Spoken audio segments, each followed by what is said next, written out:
Evet, şimdi yes, we are live now. Thank you very much for coming here. This is the 11th Turkey Energy Forum, sponsored by Clifford Chance and Çiftçi Law Firm. Today we are going to discuss with great panelists about the electricity networks and investing in infrastructure. So I am going to introduce each of the speaker by myself, and then I would like to ask them if they would like to add on the top of it with the questions. First, I would like to start with Mr. Serhat.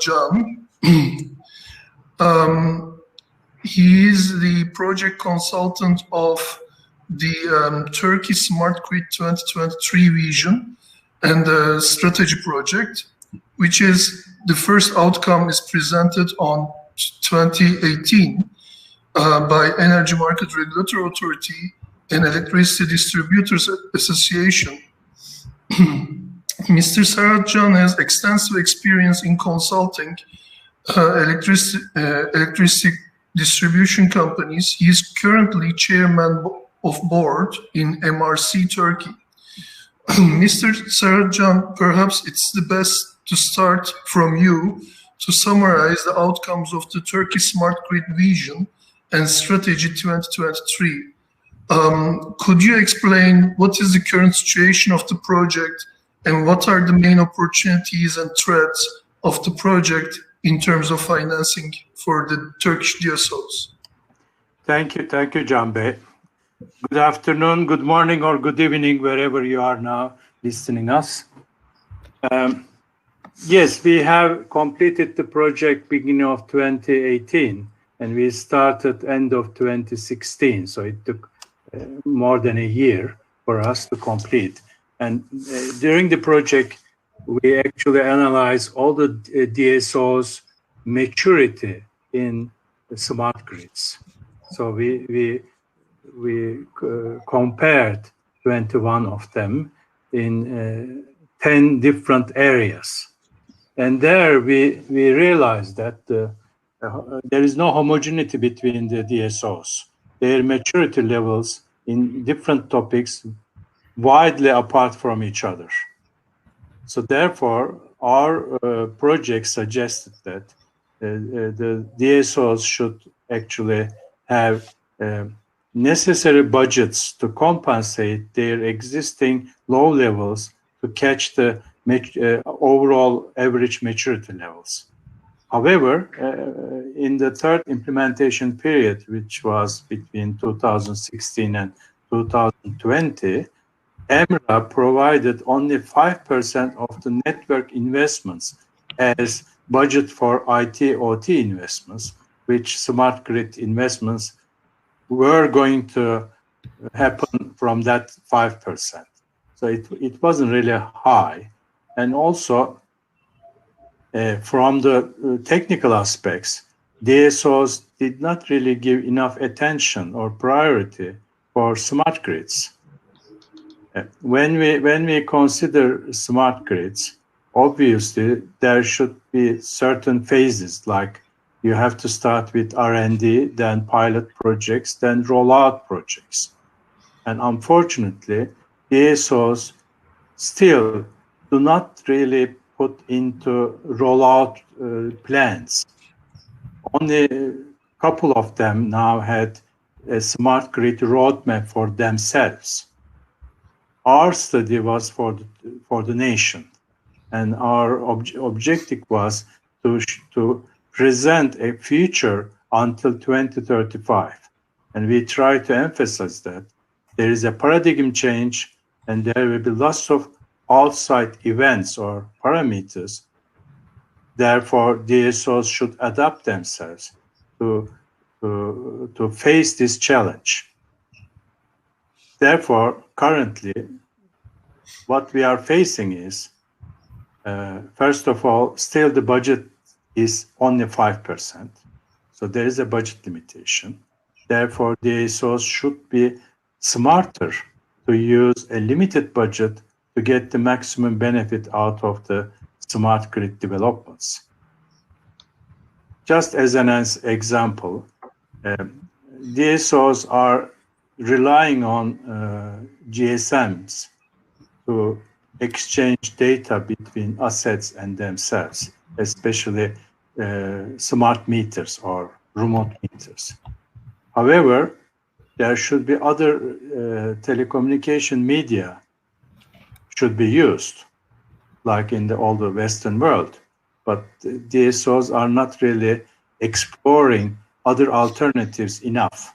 Some of them are using certain technologies, but it is not enough. They have to have a plan, initial plan, as for the communication, because GSM infrastructure, until 5G comes, isn't really effective in the communication side. So this is one of the, let's say, failing point of DSOs for the time being. Plus, obviously, other items like electrical cars, like storage, like other smart grid elements, they are not really in the real scope of DSO management.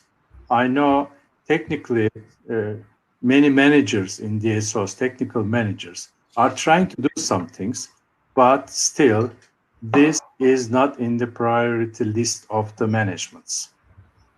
This has to change because the world is changing, and DSOs should put pressure on EMRA to provide maybe additional budgets. From EMRA side point of view, DSOs are not using this budget effectively, so they want to keep a limit. So this is a kind of dilemma to solve. So DSOs should bring a very comprehensive feasibility studies in front of EMRA to ask additional budgets. Otherwise, this budget will stay as it is, and therefore needed investments in the smart grid infrastructure will never be done. So this is the key issue for the moment in the fourth implementation period, which is just started, and it will go until the end of 2025. Thank you. Just maybe one more sentence. In the study, we also gave a very broad roadmap for each DISCO with maybe hundreds of different project ideas. And we will see whether they will really follow those guidelines. Thank you very much for the for sharing with us the outcome of the Turkey's smart grid project and the threats and the difficulties. Perhaps it's also important to remember that the liberalization of the Turkish electricity market has just came after the European electricity market. And it would also be good to compare our threats on smart grid roadmap with European unions. And Mr. Cezmi Bilmez is with us. Mr. Cezmi Bilmez holds a PhD from RWTH Aachen, and he has energy distribution and supply experience both in Turkey and Germany for more than 20 years. He is currently head of grid technologies in Uniper and an elite impact circle member. I would like to ask Mr. Cezmi Bilmez, how is the European smart grid roadmap going? And as Mr. Serhat mentioned, issues in Turkey, such as the regulatory authorities' budget dilemma with DSOs, I guess you have similarities in European Union. How do the regulatory authority tackle these threats? And what are the opportunities you see in Turkey? Yeah. So Thank you very much, Canbay, for the introduction. And also from my side, good morning, good day, good evening, whatever, from where you are listening us. It's a pleasure to be invited also into this excellent round. And I think I do have personally a good advantage. I worked long time in Turkey. I worked long time in Germany. I'm now back in Germany and in the center of the European Union. And I think I could follow up and understand quite straightforward what Serhat Bey explained us. For sure, we have similar challenges here in Germany and also in other countries in Europe. But Europe, I think, overspanning issue, we should have a look to get a little bit better understanding what the European situation is. Turkey is connected to the NCOE concerning transmission, that everybody is aware. And we had, unfortunately, I think 2.5 weeks before, this quite strange situation that southeast of the NCOE has to be disabled or closed out, so to prevent further frequent trips. So that means energy is not stopping at the borders, and the challenges what we have in Turkey are not ending at the border to Bulgaria or to Georgia or whatever. It is continuing into all countries. So to give you also a little bit of an understanding how the situation here, especially in Germany, is, in Germany we have 4 TSOs, yeah, and we have near to 900 DSO companies, yeah, partly private, but also some kind holding by bigger cities or municipalities. Yeah, and you have to understand also that some of them are multi-utilities. That means they are looking after electricity, gas, etc., water, disabled, whatever it is. So, but I will continue also looking only on the electricity distribution, which is now the issue what we are discussing here. Yeah, and I think the word unbundling is a big issue in Germany and in Europe, because there are responsibilities for the TSOs and for the DSOs, and they're very critical that either the TSOs or the DSOs are overjumping any rules where to stop and where the responsibility starts and where it stops. Yeah, so the TSOs, especially in Germany, and this I think you could reflect also on a lot of other European countries, are responsible to keep the frequency in level and to transport the energy to the DSOs, full stop, and then it stops. And the DSOs, concerning due to unbundling, they are then only really, and this is not a small task for sure, I understand this, responsible to deliver the energy to the end customer. Yeah, this we have to understand really clearly. And there was last year a big initiative how this unbundling could be reformed or revised in such a manner that the DSOs gets more competencies to deal with energy amounts. Means acting and earning also additional money in their budgets to get this invested. I will come in a minute to this issue, then further on. But this activity stopped last year, and I'm not awaiting that before the next elections this will come up again. So it is on hold. So we are here in Germany in some kind also of a changing of the whole cooperation between the DSOs and TSOs. Yeah, this is a new area where now this biggest challenge, which is coming really from above, that means decarbonization, decentralized power generation, and the percentage of renewable energy, yeah, which will raise, and we have overall goals, you know this, I do not need to repeat them, 2035, 2050, whatever. So that means everybody is now, and every country is forced to go into this direction. And what does this mean concerning also investments? We see here, especially in Germany and other European countries, the situation that the investment volumes, which were maybe before 8 years, 10 years, much more focused on power generation assets.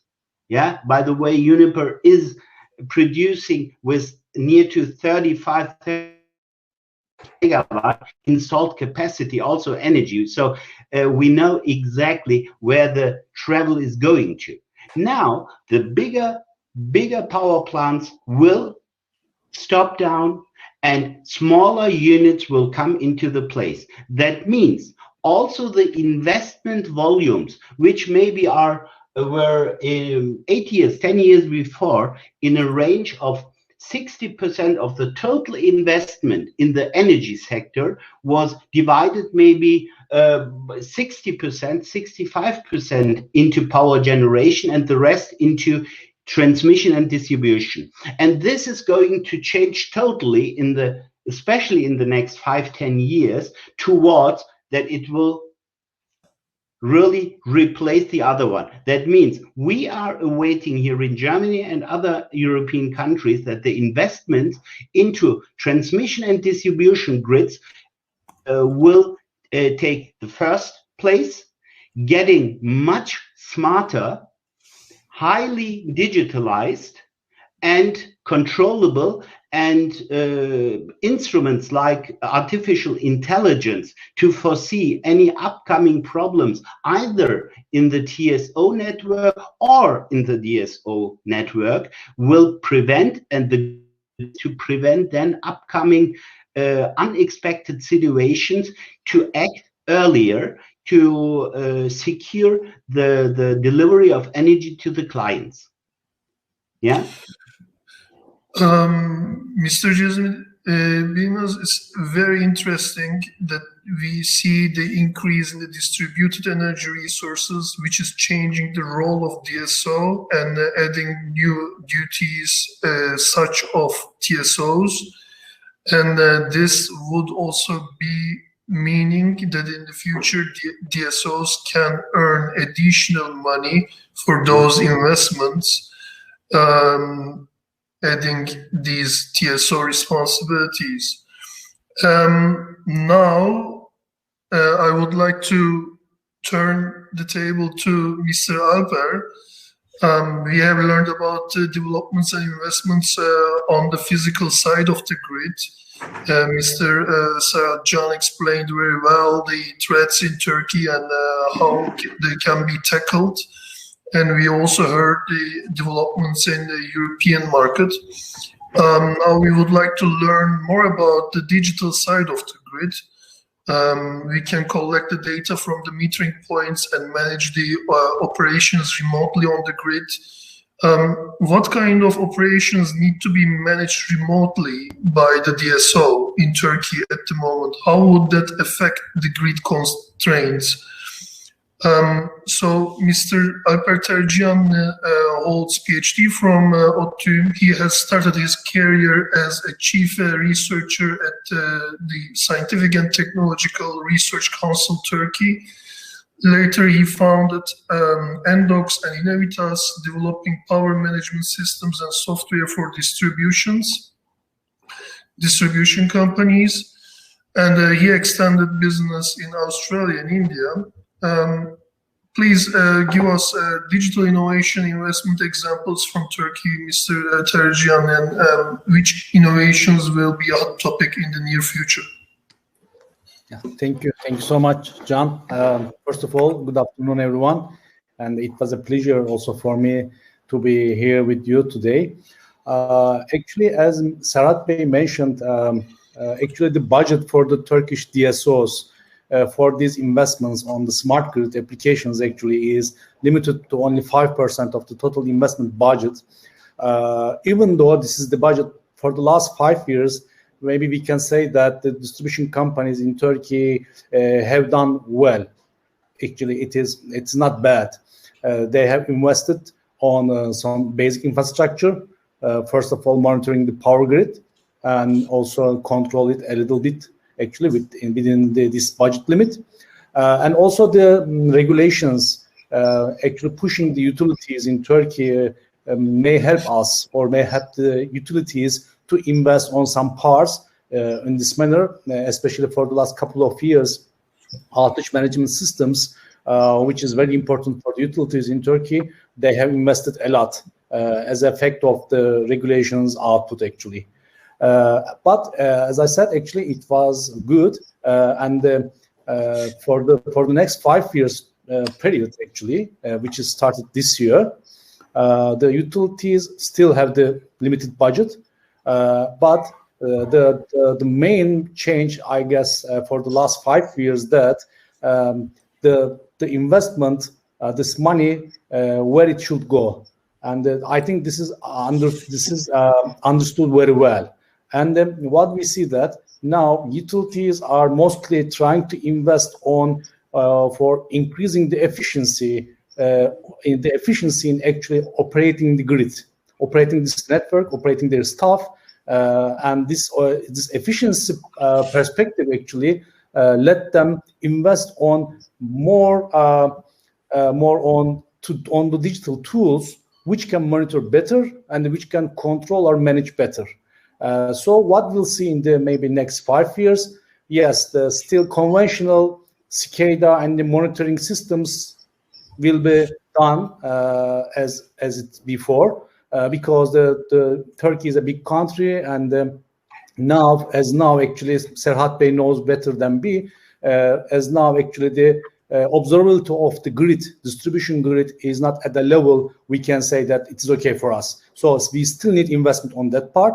But now in the next 5 years, I guess the investment in this part, the SCADA and the monitoring part, the idea will not be investing more on the concentrated points, but maybe cost-effective solutions, which lead us or which led us actually having more penetration in the grid. So more observability and of course more controllability. And the other thing is that I think in the next 5 years, the utilities will focus on more managing their staff at site, because this efficiency is very, very important. And as a result of, again, regulations, some regulations changed, as you know, last month. And this, you know, we have some tariffs now, which they can get benefit from that, or maybe they can get some penalties as well. But there is an opportunity there. So if they increase their efficiency in operation and maintenance, and also if they can increase their some indices, the KPIs, you know, the SAIDI and the SAIFI indices. So if they can increase these indices and have better operation and maintenance issues very well, then the utilities will also get benefit, not only because of the inherently the efficiency of these operations, because they will earn money because of that efficiency, and as well as getting some bonuses and incentives from the the regulatory body, EMRA. So I guess in the next term, the efficiency in these operations will be the main focus actually of the utilities.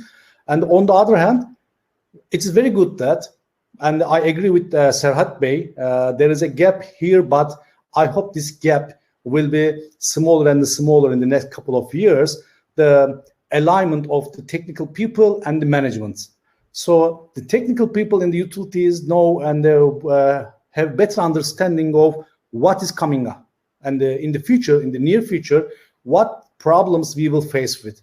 And then that's why the direction of the investments, very small right now, but the direction of the R&D projects or the POCs and all the understanding is going to that, the distributed energy resources and the EVs and the storage systems, and of course the prosumers will be the main issues of the utilities in the next, in the maybe near future, and the technical people know that very well.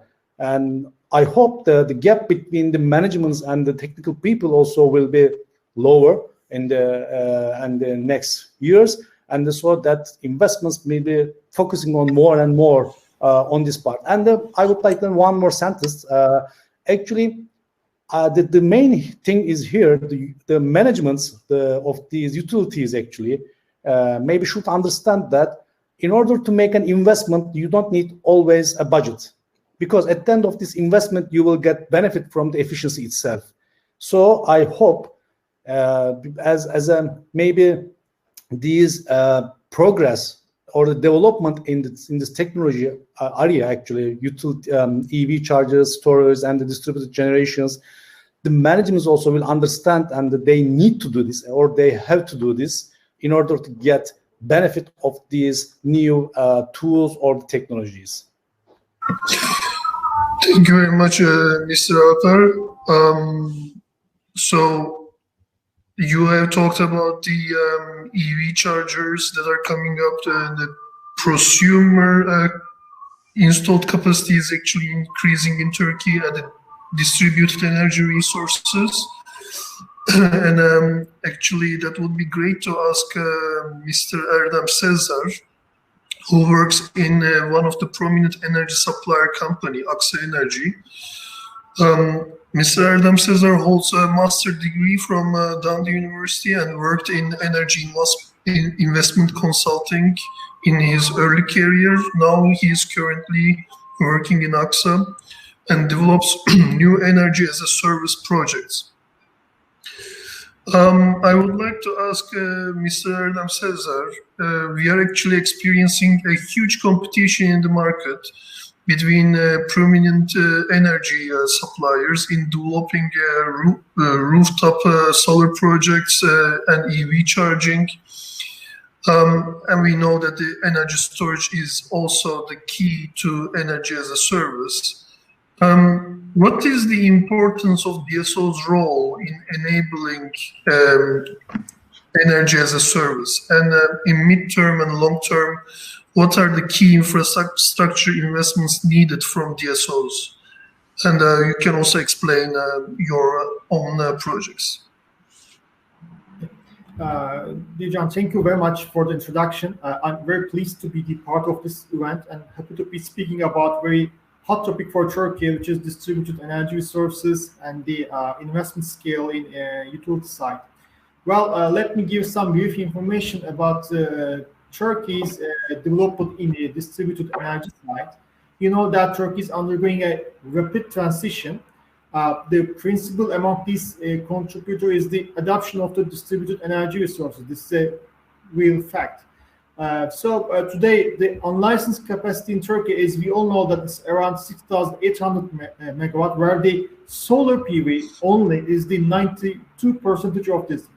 It's the major proportion is provided by the solar itself. But there are still pending capacities, including the YEKA and rooftop solar PV projects.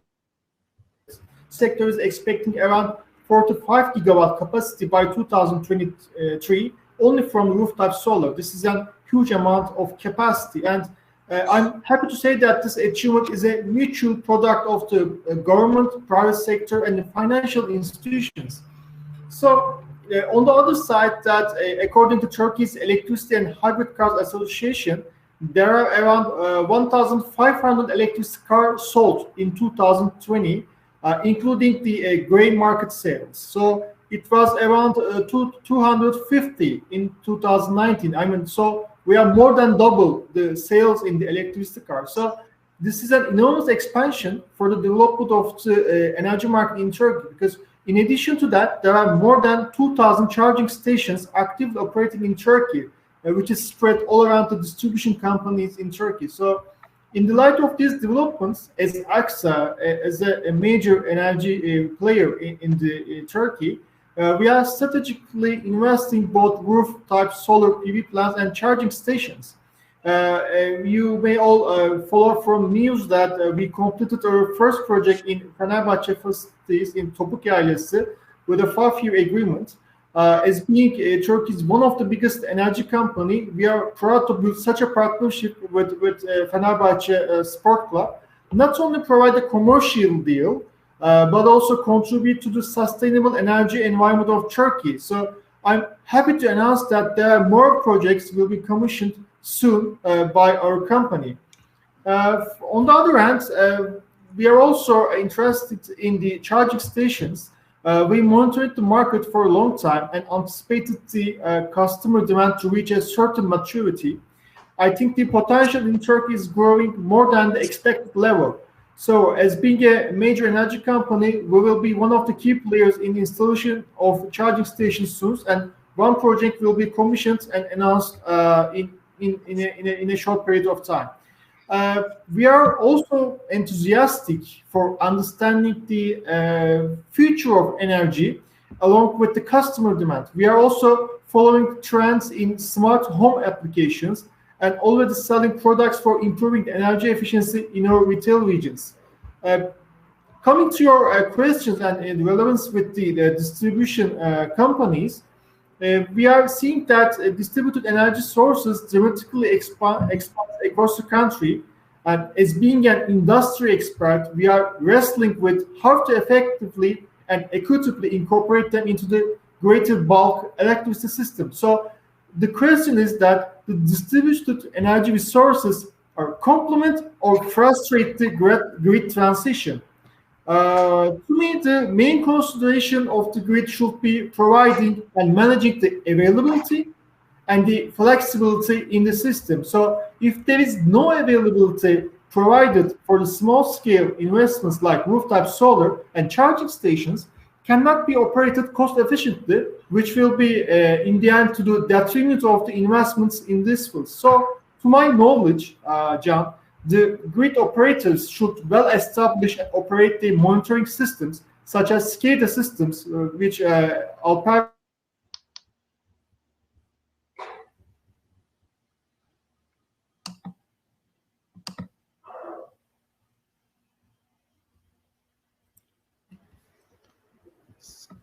I think he's frozen. Yeah. We lost connection.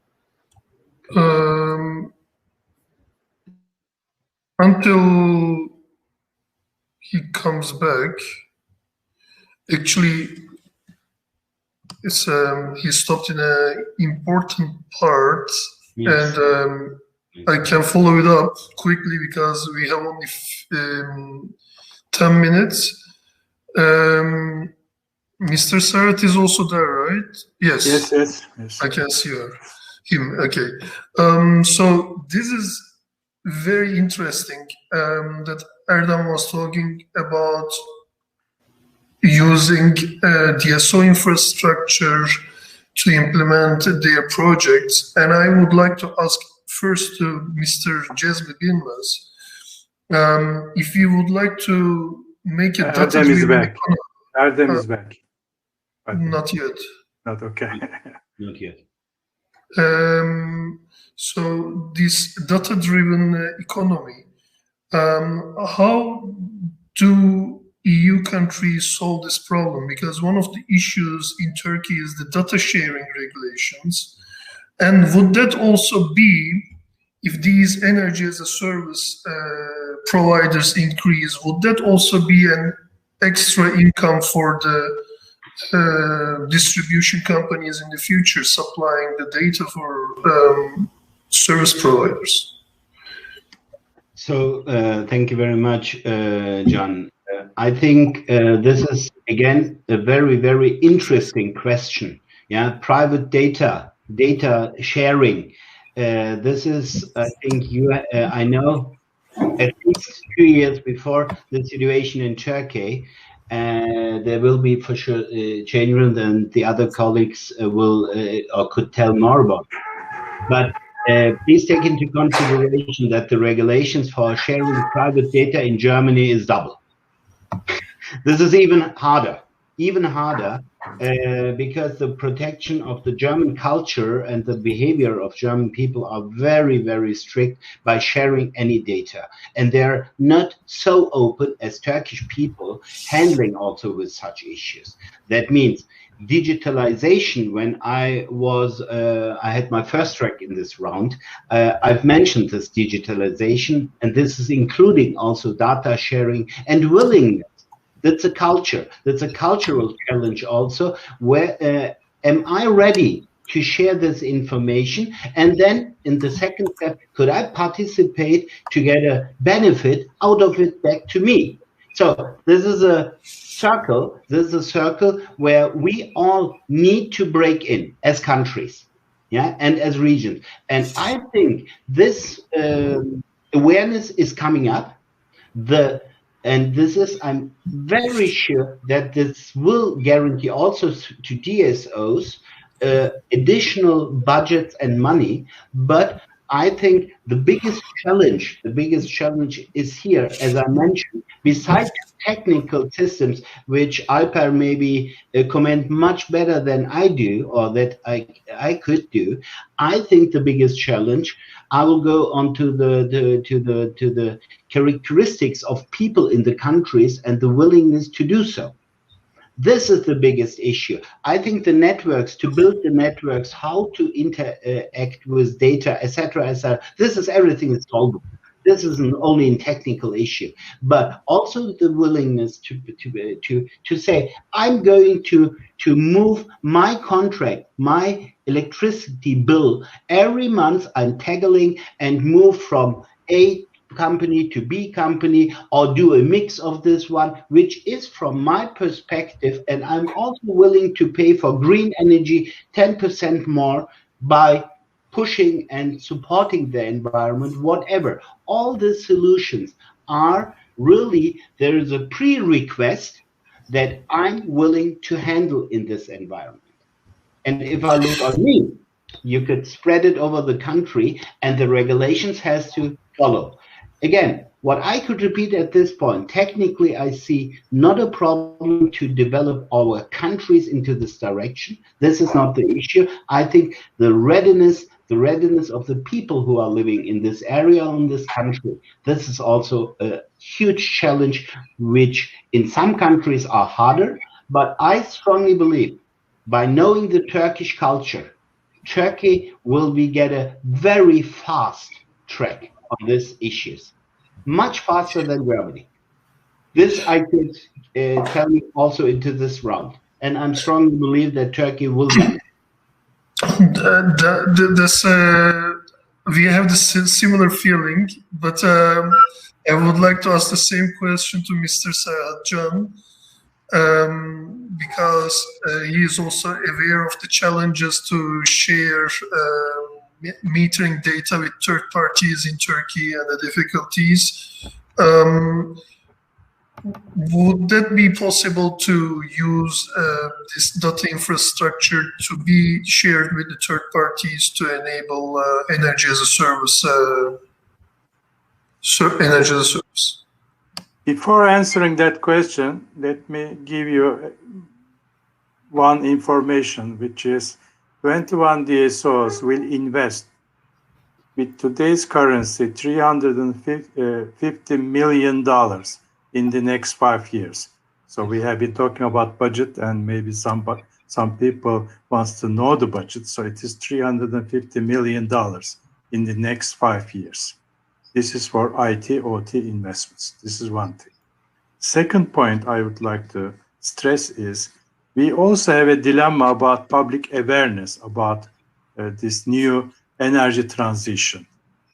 Why is it there? In Turkey, we don't really see carbon footprint. We don't see a future goal of the community for a fossil-free environment. Okay? When you don't have this, and if you put more capex on smart grid, which will increase distribution fees, and public doesn't want to pay more to electricity.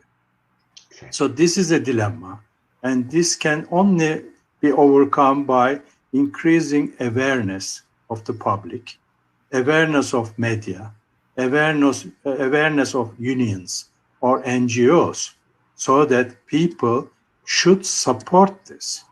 So we are, Cezmi Bey talk about the increasing TND in EU, okay? But this means increasing distribution fee. Yeah. Then the consumers, how would they react to this increase? So we have really other issues to resolve first, then go to this route. We are, I think, doing a Turkish way, and I think this is not. We should be doing maybe German way, not Turkish way. Maybe a midway, Serhat Bey. Or maybe midway. But today, when we touch the energy system, it is like a kind of elephant, okay? Everybody is touching on the one side. Nobody is seeing the elephant. So this is really, in my opinion, very critical to resolve first.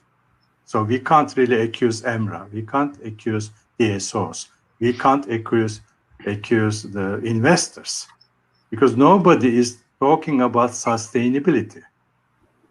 Okay, so investor wants to see a sustainable future, meaning it has to be in Turkish lira environment. There shouldn't be any foreign currencies involved. We are talking about national resources, fine, but how we are going to handle this with fossil-free environment?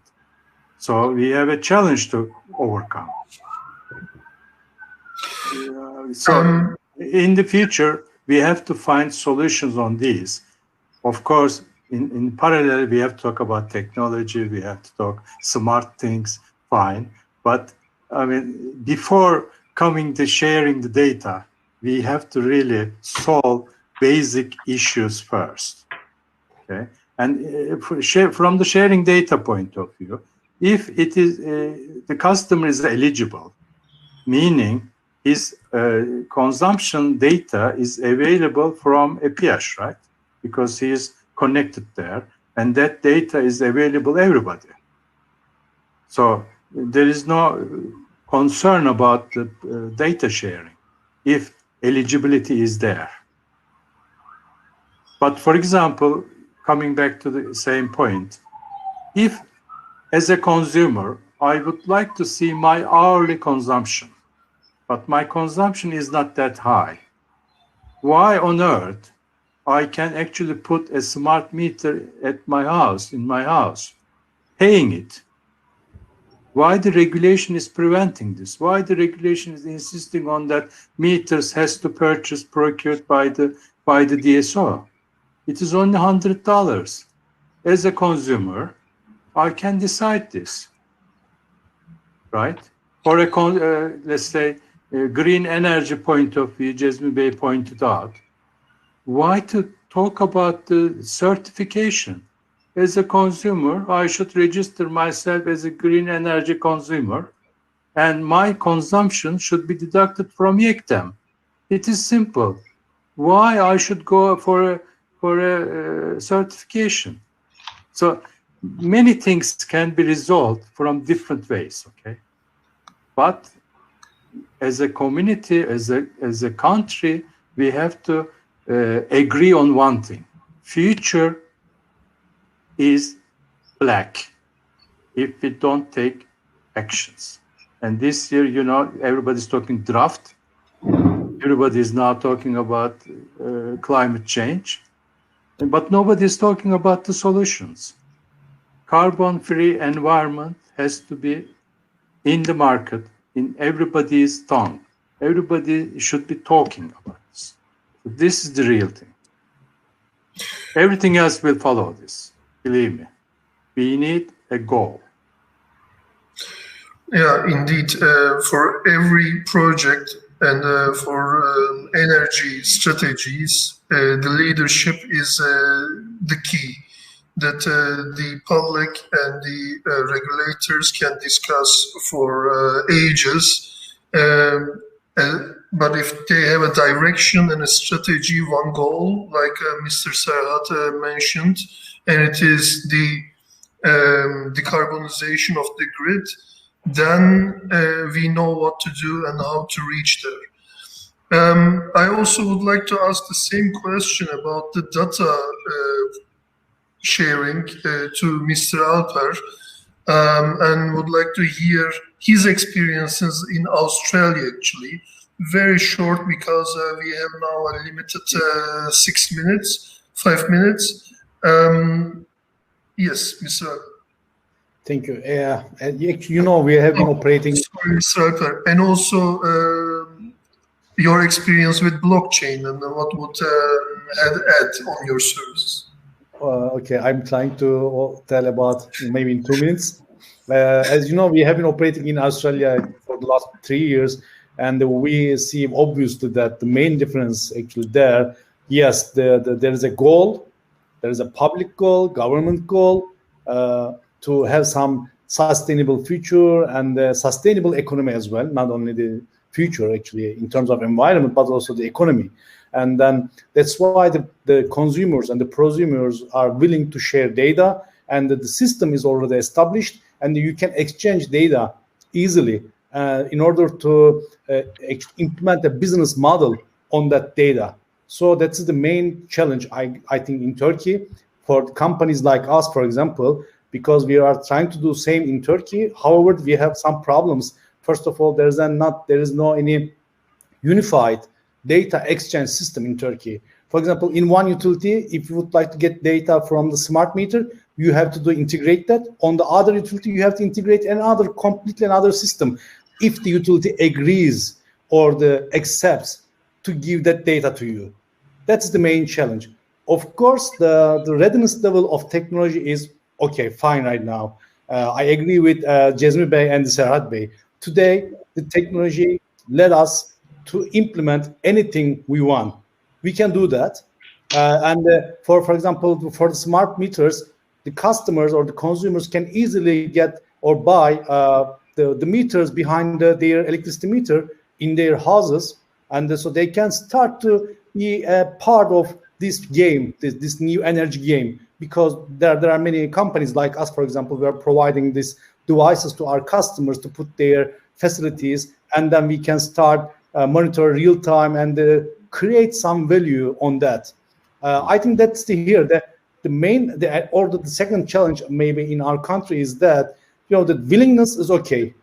We see that. For example, we had a survey in Izmir region last month in 200 houses, residential actually customers, and then 95% of them agree to put a device in their houses and ready to pay that, and to get data, to share data as well.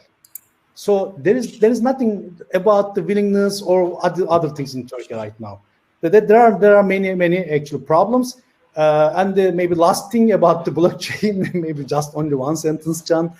So in order to implement all these new things in the future in a democratic and in a transparent way, and then not under control as some parties actually, of course, we need some solutions based on the blockchain and to implement these technologies and get or create more value for all stakeholders, not only utilities or retailers, but also the prosumers. We need these new business models which can rely on these new maybe blockchain technologies. Thank you.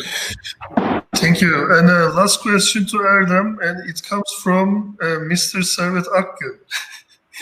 It's actually for all of us, but I think Erdem, as a business developer of AXA, can answer to this. I was searching for answers to find out, do we need an infrastructure for data sharing, which can be led by energy distribution companies, but Mr. Serhat says, with the consent of the consumer, with ultra low cost IoT devices in the market, we can get and replicate the data. Do we really need any regulation? What is your take on this one, Erdem? And do you think that a data sharing system would be essential for VPP implementations or future demand side management programs. Thank you. Very short, by the way. We have 2 minutes. Okay, I think I had a connection problem, so I couldn't complete my sentences, but I believe there will be another opportunity to do that later on. For me, is the data is everything for the markets. I am in this market for around more than 10 years. So I'm dealing with the non-transparent data for a long time. About the recent years, I think, exceeded this issue really bad way with the help of the APIs. For data sharing stuff, I believe there will be certain security measures should be implemented. And the cybersecurity, I think, is the main consideration. I'm not a technical expert for that, but I am in the data, dealing with the data every day. The security is everything. So once you provide the security, and if you certificate that this security is provided, I think data should be shared with anybody. I believe the blockchain will be the major part of this technology. But to my knowledge, that the blockchain is the very advanced way of it, but not a mature way for Turkey specific recently.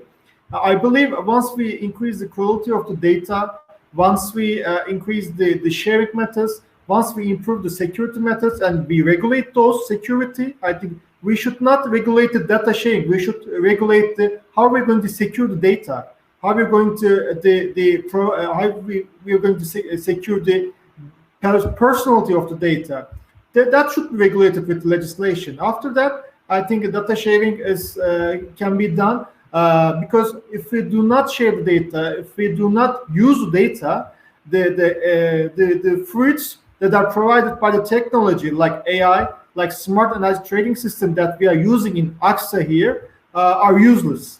So I believe that this will be solved in the near future, and then we're going to use more effectively both AI tools and smart analysis trading tools in an effective way. Thank you very much, and thank you everyone. Our panelists, Mr. Cezmi Bilmez from Düsseldorf, Mr. Alper from Ankara, Mr. Serhat also from Ankara, and Mr. Erdem Sezer from Istanbul, for connecting and sharing your experience. And we have lost our moderator. Our moderator is lost. So maybe we can, yeah, Can is back. Yeah, you are back. Evet, yani dolu dolu konuştuk bence bütün konuların üzerinden.